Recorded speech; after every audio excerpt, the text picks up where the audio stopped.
먼저 메인 이벤트부터 이야기해보겠습니다. 잭 델라가 정말 해냈습니다. 정말 대단합니다. 이제 호주의 챔피언 벨트가 2개가 되었네요. 멋진 경기였고 보는 재미도 쏠쏠했습니다. 매우 치열한 접전이었습니다. 심판 채점 결과 49대 46이라는 점수를 들었을 때 저는 바로 잭 델라의 승리라고 확신했습니다. 누군가 49대 46을 받았다면 그건 분명 잭 델라였을 거라고 생각했습니다. 물론 접전 라운드도 있었지만 저는 잭 델라의 승리를 예상했습니다. 메인 이벤트 경기에 대해서는 잠시 후에 더 자세히 이야기하도록 하고요. 먼저 조제 알도의 경기부터 이전 경기들에 대해 살펴보겠습니다. 결과는 대체로 타당하다고 생각하며 채점 방식도 이해가 됩니다. 하지만 특히 3라운드를 보면 알도가 바텀에 깔려 있었고 상대의 자세가 매우 타이트해서 어려움을 겪었습니다. 심판들은 2라운드와 3라운드를 알도의 상대에게 채점한 것 같습니다. 첫 라운드는 알도가 확실히 가져왔지만 나머지 2라운드는 상대에게 넘어갔습니다. 하지만 두 번째 라운드는 정말 치열했습니다. 알도는 라운드 후반으로 갈수록 속도가 느려졌는데 아마 그래서 상대에게 라운드를 내줬을지도 모릅니다. 특히 세 번째 라운드에 대해 다시 이야기하고 싶습니다. 저는 분명 알도의 승리라고 생각했습니다. 알도가 라운드 시작부터 거의 내내 우세했으며 특히 중반에는 상대를 크게 타격하기도 했습니다. 알도는 상대를 심하게 다치게 했습니다. 그리고 경기의 데미지에 대해 이야기할 때 이보다 더 확실한 예는 없을 것 같습니다. 상대 선수는 알도를 크게 흔들고 펀치로 다운시킨 후 또다시 기습적인 발차기, 사커킥으로 다운시켰습니다. 그렇게 여러 차례 충격을 받고도 정신을 잃지 않고 버텨낸 상대 선수에게 정말 감탄했습니다. 어떻게 의식을 유지했는지 모르겠어요. 머리에 제대로 된 타격을 여러 번 맞았거든요. 일어나서 또 킥을 맞고 다시 쓰러지기를 3번 정도 반복했습니다. 알도가 지쳐 보였던 것은 맞지만 상대 선수가 엄청난 충격을 받은 것이 분명했습니다. 그러다가 결국 테이크다운을 당했습니다. 그때부터 상대 선수의 팔꿈치 공격이 이어졌고 마지막 순간까지 완전히 압도당했습니다.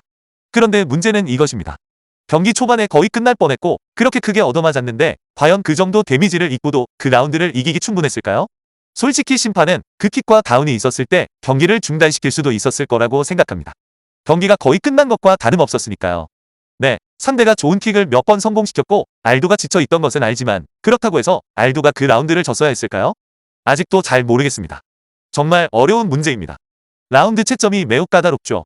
하지만 데미지 측면에서 본다면 한 라운드에서 머리에 강한 킥을 맞고 3번이나 다운된 것보다 더 큰 데미지는 상상하기 어렵습니다. 네, 그래서 결국 제 예상은 빗나간 것 같습니다. 맞습니다. 제 예측이 틀렸네요. 이번 판정의 구체적인 내용은 잘 모르겠지만 대체로 공정한 결정이었다고 생각합니다. 예전에는 라운드 막판에 테이크다운을 시키고 포지션을 잠깐 점유하는 것만으로도 라운드를 가져오는 경우가 많았습니다. 하지만 지금은 데미지가 무엇보다 중요하게 고려됩니다.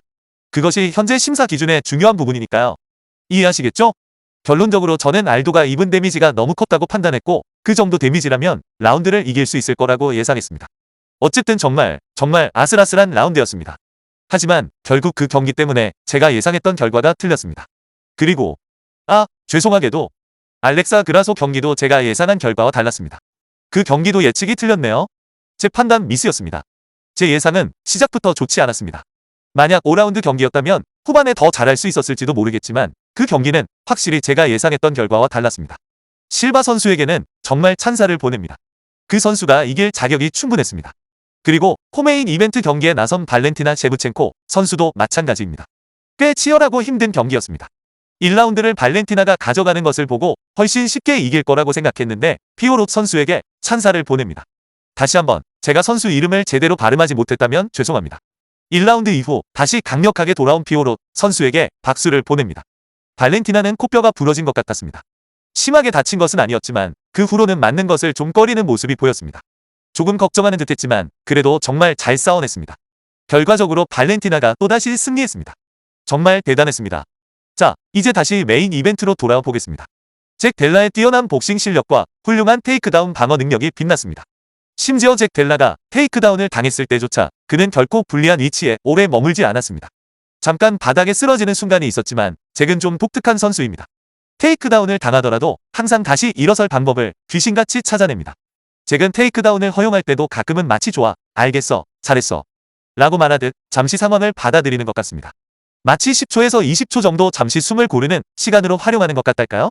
하지만 다시 움직일 때가 되었다고 판단하면 금세 공간을 만들고 다시 일어섭니다. 그의 예전 경기들을 다시 보면 똑같은 모습을 확인할 수 있습니다. 오늘 밤 벨랄과의 경기에서도 그런 모습을 명확히 볼 수 있었습니다. 벨랄이 몇 번이나 그라운드에 묶어두려고 했지만 잭이 마치 좋아. 이제 일어날 시간이야 라고 말하듯 움직이면 벨랄은 공간을 내주고 잭은 다시 일어섰습니다.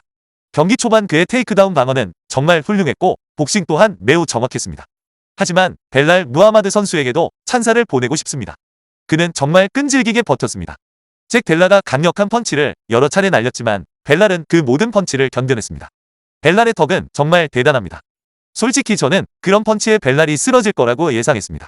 하지만 결국 잭 델라가 해냈습니다. 정말 놀라운 승리였습니다. 강하고 다재다능한 상대인 벨랄을 상대로 거둔 정말 엄청난 승리입니다. 믿을 수가 없습니다. 이제 호주의 챔피언 벨트가 2개가 되었네요. 마지막 라운드를 보면서 이건 분명 잭이 이긴 라운드겠지라고 생각했는데 잭이 상대에게 여러 차례 유효타를 성공시키며 큰 충격을 주었거든요. 정말 대단했습니다.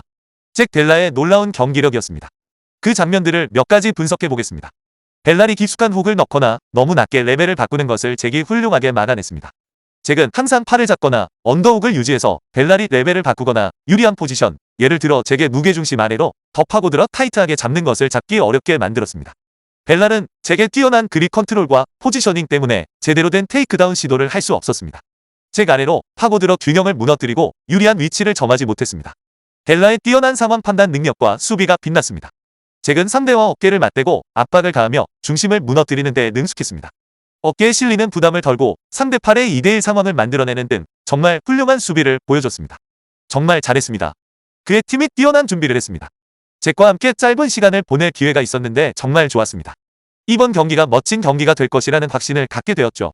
그가 타격에서 날카로울 것이라는 것은 알고 있었지만 설령 테이크다운을 당하더라도 다시 일어설 수 있을 거라는 것도 알고 있었습니다. 정말 놀라운 경기력이었습니다. 보시다시피 제가 얼마나 흥분했는지 아시겠죠?